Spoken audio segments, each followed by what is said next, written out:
ગુજરાતના ખેડૂતો માટે આનંદના સમાચાર। રાજ્યમાં ચોમાસાની થઈ જશે વહેલી એન્ટ્રી। અંબાલાલ પટેલે કરી છે ખતરનાક આગાહી। ગુજરાતમાં હજુ તો ઉનાળો બરાબરનો માંડ જામ્યો છે। હજુ તો આકરી ગરમી 10 થી 15 દિવસથી પડી રહી છે, ત્યારે ગુજરાતીઓ પર ફરી એકવાર માવઠાનો ખતરો મંડરાઈ રહ્યો છે। હવામાન વિભાગે 7 દિવસ વરસાદની આગાહી કરી છે। તો હવામાન નિષ્ણાત અંબાલાલ પટેલે ખેડૂતોને હૈયે ટાઢક વડે તેવી આગાહી કરી છે। જે રીતે કાળઝાળ ગરમી પડી રહી છે તે જોતા ક્યારે વરસાદ આવશે તેવી ખેડૂતો કુદરતને આજીજી કરી રહ્યા છે। ત્યારે આ વર્ષે વહેલા ચોમાસાના સંકેત મળ્યા છે। હવામાન શાસ્ત્રી અંબાલાલ પટેલની નવી આગાહી ખુશ કરી દે તેવી છે। અખાત્રીજનો પવન જોઈને હવામાન નિષ્ણાતે આ વર્ષે વહેલું ચોમાસું આવવાની ભવિષ્યવાણી કરી છે। વહેલા વરસાદની આગાહી કરાઈ છે। મે મહિનાના અંતમાં જૂનની શરૂઆતમાં અરબી સમુદ્રમાં ચક્રવાત સર્જાઈ શકે છે। બંગાળમાં ઉપસાગરમાં 16 મે થી મોટી હલચલ જોવા મળશે। 24 મે સુધી અંદમાન નિકોબાર ટાપુમાં ચોમાસું બેસી જશે। આ કારણે દક્ષિણ ભારતમાં ચોમાસું વહેલું આવશે। 24 મે થી 5 જૂન સુધી ફરી ગુજરાતમાં વરસાદ થશે। રોહિણી નક્ષત્રમાં ગુજરાતમાં થઈ શકે છે વરસાદ। 24 મે થી 5 જૂન સુધી રોહિણી નક્ષત્રમાં વરસાદ કેટલો ભાગ વધે છે। આ વખતે અખાત્રીજે નૈઋત્યનું પવન રહેતું હોવાથી ચોમાસું વહેલું આવશે। આ ઉપરાંત મેના અંતમાં જૂનની શરૂઆતમાં અરબસાગરમાં ચક્રવાત થશે। 16 મે થી બંગાળ ઉપસાગરમાં ચક્રવાત થવાની શક્યતા છે। 16 થી 24 મેમાં અંદમાન નિકોબાર ટાપુ પર ચોમાસું બેસી જશે અને આ ચોમાસું જે છે એ હાલના દક્ષિણ સુધી બેસી શકે, પણ આ ચોમાસું નિરંતર ચોમાસું ગણી ન શકાય। હવામાનની નોંધ પ્રમાણે જે ચોમાસું આવશે તે ચોમાસું ખરું ગણી શકાશે। તો ગુજરાતીઓને હજુ ગરમીથી છુટકારો નહીં મળે। હજુ ગરમી ગઈ નથી, ફરી તપાવશે ગુજરાતને। 15 થી 20 મે ફરી ગુજરાતમાં તપાવશે ગરમી। હવામાન નિષ્ણાત અંબાલાલ પટેલે આગાહી કરી છે કે મધ્ય ગુજરાતના ભાગોમાં આકરી ગરમી પડશે। મધ્ય ગુજરાતમાં પારો 43 ડિગ્રીએ પહોંચી શકે છે। કેટલાક ભાગોમાં પારો 44 ડિગ્રીએ પહોંચી શકે છે। ઉત્તર ગુજરાતમાં 43 ડિગ્રીએ પારો પહોંચી શકે તો સૌરાષ્ટ્રમાં ગરમીનો પ્રકોપ રહેશે અને કચ્છમાં પવન વધુ ફૂંકાશે। 15 થી 20 17 20માં ભારે ગરમી આકરી ગરમી આવશે। મધ્ય ગુજરાતના ભાગમાં મધ્ય મુસલમાનમાં 43 ડિગ્રી સેલ્સિયસ જેવું થવાની શક્યતા છે। કેટલાક ભાગમાં 44 ડિગ્રી સેલ્સિયસ જેવું થવાની શક્યતા છે। ઉત્તર ગુજરાતના ભાગમાં 43 ડિગ્રી સેલ્સિયસ। મહીસાગરના પરથમપુરમાં ફેર મતદાન પૂર્ણ થયું। કુલ 71.33% મતદાન નોંધાયું। મહીસાગરના પરથમપુરમાં બૂથ કેપ્ચરિંગ બાદ ફરી મતદાન થયું। બીજી વાર મતદાન થતા લોકોમાં ભારે ઉત્સાહ જોવા મળ્યો। મતદાન કરવા માટે ગ્રામજનો સવારથી લાઇનમાં ઉભા રહી ગયા હતા। બૂથને ક્રિટિકલ કેટેગરીમાં મૂકવામાં આવતા ચુસ્ત બંદોબસ્ત ગોઠવાયો હતો। એએસપી, પીઆઈ, પીએસઆઈ સહિતના પોલીસ જવાનો, મહિલા પીએસઆઈ, સીઆરપીએફની ટુકડી તૈનાત કરાઈ હતી। સાથે જ મેટલ ડિટેક્ટર, સીસીટીવી કેમેરા સહિતના અદ્યતન ઉપકરણો ગોઠવાયા હતા। કલેક્ટર, એસપી સહિતના અધિકારીઓ પણ મતદાન મથકે હાજર રહ્યા। પોલીસની હાજરીમાં મતદાન થયું। ગ્રામજનોએ ભયમુક્ત થઈ મતદાન કર્યું। 220 નંબરના પરથમપુર પોલિંગ બૂથ પર 618 પુરુષ મતદારો અને 606 મહિલા મતદારોએ ફરીથી પોતાનો મતાધિકારનો ઉપયોગ કર્યો। તો પોતાના જ લગ્ન હોવા છતાં વરરાજાએ મતદાન કર્યું। વરરાજાએ મતદાન કરી તમામ મતદારોને મતદાન કરવાનો સંદેશ આપ્યો હતો। ફરી મતદાન થતા દાહોદ બેઠકના જશવંતસિંહ ભાભોર પણ મતદાન બૂથ પર નિરીક્ષણ કરવા પહોંચ્યા હતા। અમરેલીના વિવાદ અંગે રૂપાલાએ બોલવાનું ટાળ્યું। સવાલ કરતા કહ્યું, બસ હવે રહેવા દો। શતાબ્દી મહોત્સવમાં હાજરી આપી હતી અને રાજકોટના પ્રેમગઢમાં હતો શતાબ્દી મહોત્સવ। પ્રેમગઢ ગામને 100 વર્ષ પૂર્ણ થતા શતાબ્દી મહોત્સવમાં તેઓએ હાજરી આપી હતી। ઉપવાસીઓની સાથે રામ રામ કરવા માટેનો અવસર આપ્યો। બધાનો આભાર। જય સૂર્યદેવ। હવે બસ હવે રહેવા દો। એ એટલા હાટું ના મને ખબર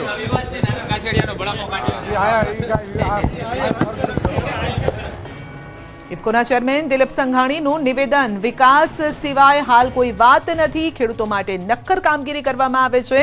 વાદ વિવાદ નહીં, વિકાસ સિવાય વાત નહીં। હું કોઈ જૂથવાદમાં પડવાનું નથી તેવું સંઘાણીનું કહેવું છે। ચૂંટણી બિનહરીફ જીત્યા બાદ રાજકોટ પહોંચ્યા દિલીપ સંઘાણી। રાજકોટ એરપોર્ટ પર સંઘાણીનું ભવ્ય સ્વાગત કરાયું।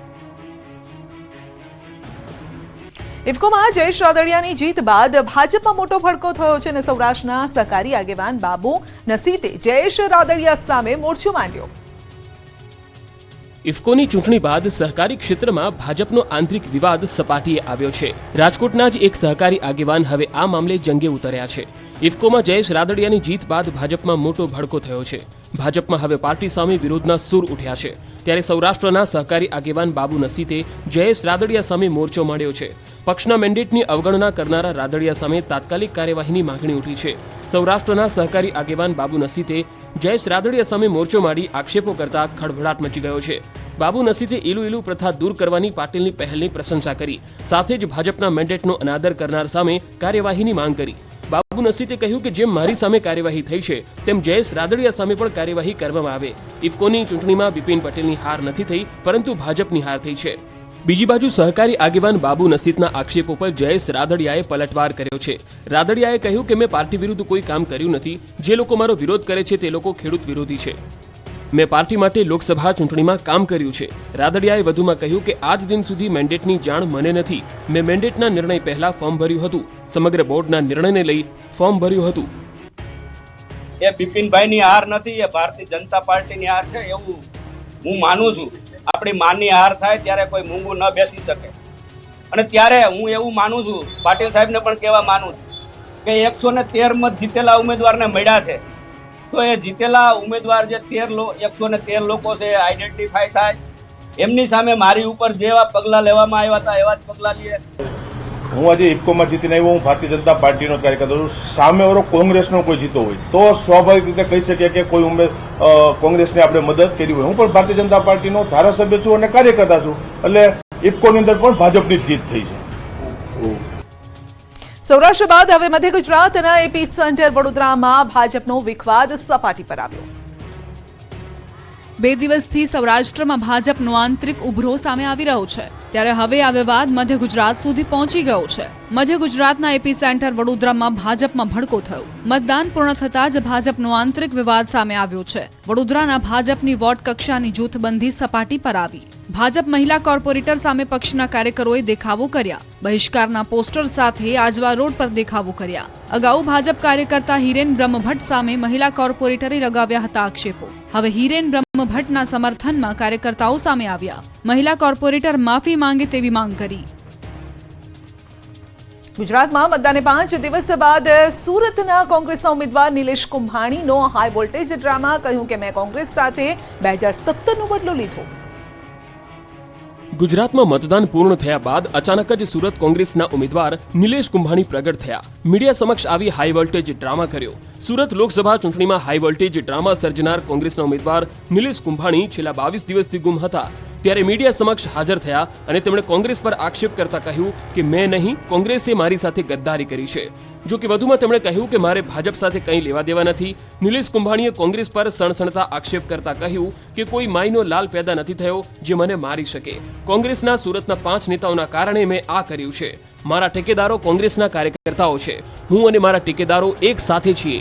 કોંગ્રેસે વિરોધ કરવાનું શરૂ કર્યું એટલે કોંગ્રેસના નેતાઓએ 2017માં મારી સાથે બદલો લીધો. એટલે મેં આ પરિવાર સાથે બદલો લીધો છે. મારા ઠેકેદારો અને કાર્યકર્તાઓએ બદલો લીધો અને હું પણ તેમાં સાથે છું. તો મારા નિવેદનથી કોંગ્રેસને કોઈ નુકસાન ન થાય એટલા માટે હું ચૂપ હતો તેવો દાવો કર્યો. પરેશ ધાનાણી, શક્તિસિંહ ગોહિલની મર્યાદા નડતી હતી, એટલા માટે નિવેદન આપવા ચૂંટણી પતે પછી મારે હાજર થવું હતું. ચૂંટણી પૂર્ણ થતા નેતાઓ હળવા ફૂલ થયા. વિજાપુરના ભાજપના ઉમેદવાર CJ ચાવડાએ ગાયું ભજન. તાજેતરમાં જ લોકસભાની ચૂંટણી અને પેટા ચૂંટણી માટેનું મતદાન યોજાયું હતું. ત્યારે પેટા ચૂંટણીમાં વિજાપુર બેઠકના ભાજપ ઉમેદવાર ચૂંટણી બાદ હળવા મોડમાં જોવા મળી રહ્યા છે. CJ ચાવડાનો અલગ અંદાજ સોશિયલ મીડિયામાં વાયરલ થઈ રહ્યો છે. ચૂંટણી બાદ જાણે હળવાશ અનુભવતા હોય તેમ પામોલ ગામે તેઓ ભજન કીર્તન કરતા જોવા મળ્યા હતા. અલગ અંદાજમાં જોવા મળેલા CJ ચાવડાનો એક વિડીયો વાયરલ થઈ રહ્યો છે.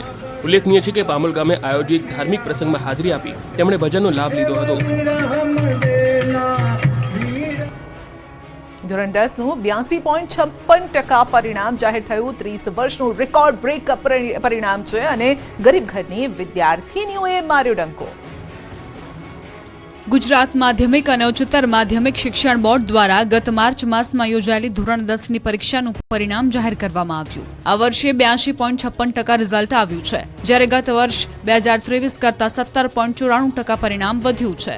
આ વર્ષે 30 વર્ષનું રેકોર્ડ બ્રેક રિઝલ્ટ આવ્યું. આ વર્ષે છોકરાઓ કરતા છોકરીઓએ બાજી મારી છે. 2023 કરતા આ વર્ષે 17.94% વધુ પરિણામ આવ્યું છે. સૌથી વધુ ગાંધીનગર જિલ્લાનું 87.22% પરિણામ આવ્યું. સૌથી ઓછું પરિણામ 74.57% પોરબંદર જિલ્લાનું આવ્યું છે. રાજકોટનું પરિણામ ગયા વર્ષની સરખામણીએ 12.49% વધીને 85.23% આવ્યું છે. સારું પરિણામ આવતા વિદ્યાર્થીઓમાં ખુશીની લહેર. સુરત જિલ્લાનું 86.75% પરિણામ જાહેર કરવામાં આવ્યું. સુરતમાં ગેરેજ ચલાવનારની પુત્રી 10મા ધોરણમાં સારા માર્ક્સ સાથે પાસ થઈ, તો બીજી તરફ ચાલુ પરીક્ષાએ પિતા ગુમાવનાર પુત્ર પણ સારા માર્ક્સ સાથે પાસ થયો છે. ધોરણ 10ના પરિણામમાં અમદાવાદની રિયા શાહ વિદ્યાર્થીઓ માટે પ્રેરણાદાયક બની. રિયાના માતા પિતા મૂકબધિર છે, સાંભળી કે બોલી શકતા નથી. છતાં સંઘર્ષના વાતાવરણમાં રિયાએ ધોરણ 10ની પરીક્ષામાં 93% મેળવ્યા. તો અમદાવાદમાં એક સામાન્ય પરિવારના દીકરા નિત્ય પવારે ધોરણ 10માં 94% મેળવ્યા છે. પિતા કમ્પ્યુટર ઓપરેટર છે. સામાન્ય પરિવારની એક દીકરી ધ્વની બારિયાએ 94% પરિણામ મેળવી પરિવારનું નામ રોશન કર્યું છે. આ બાજુ વડોદરા જિલ્લાનું 77.20% પરિણામ આવ્યું. વડોદરામાં પાણીપુરીની લારી ચલાવનારની પુત્રીએ ધોરણ 10ના પરિણામમાં ડંકો વગાડ્યો. નારાયણ સ્કૂલમાં અભ્યાસ કરતી પૂનમ કુશવાહાએ ધોરણ 10ની પરીક્ષામાં 96% સાથે 99.72% મેળવ્યા છે. અમદાવાદની રાજસ્થાન સ્કૂલની મનમાની સામે આવી. અમદાવાદની કેટલીક ખાનગી સ્કૂલો દિવસેને દિવસે દાદાગીરી કરવા લાગી છે. ગરીબ બાળકો સાથે ભેદભાવની અનેક ફરિયાદો ઉઠી રહી છે, ત્યારે હવે અમદાવાદની રાજસ્થાન સ્કૂલ વિવાદમાં આવી છે. રાજસ્થાન સ્કૂલમાં બાળકોને પ્રવેશ મુદ્દે બવાલ થઈ છે. શાહીબાગમાં આવેલી રાજસ્થાન શાળાએ સ્કૂલમાં બાળકોને પ્રવેશ ન આપતા વિવાદ થયો છે. શાળામાં મોટી સંખ્યામાં વાલીઓએ હોબાળો કર્યો. શાળા ખાતે મોટી સંખ્યામાં વાલીઓ પહોંચ્યા હતા અને ધોરણ 8 બાદ ધોરણ 9માં પ્રવેશ ન આપતા વાલીઓ રોષે ભરાયા. વાલીઓએ ડીઈઓના આદેશના પણ અનાદર કર્યાનો આરોપ લગાવ્યો. ભરૂચમાં સુરક્ષાને લગતી માહિતી મોકલવાનો આ મામલો છે અને સીઆઈડી ક્રાઇમે જાસૂસ પ્રવીણ મિશ્રાને સાથે રાખી તપાસ હાથ ધરી. અંકલેશ્વર સ્થિત તેના ભાડાના મકાનમાં તપાસ કરી દેશની ગુપ્ત માહિતી પાકિસ્તાનને પહોંચાડતો હોવાનું આવ્યું હતું બહાર. મોરબીના યુવાનોએ પેલેસ્ટાઇનના ધ્વજ લગાવવાના મામલે એસઓજીને મહત્વની સફળતા મળી છે. યુવકો મોરબીના હોવાનું એસઓજી ટીમની તપાસમાં ખુલ્યું છે. એક સગીર અને 2 યુવકોની પોલીસે પૂછપરછ પણ શરૂ કરી. અન્ય એક સગીરની પણ પૂછપરછ હાથ ધરાઈ. 24 એપ્રિલે હાજીપીર જતા સમયે વિડીયો બનાવીને વાયરલ કર્યો હતો.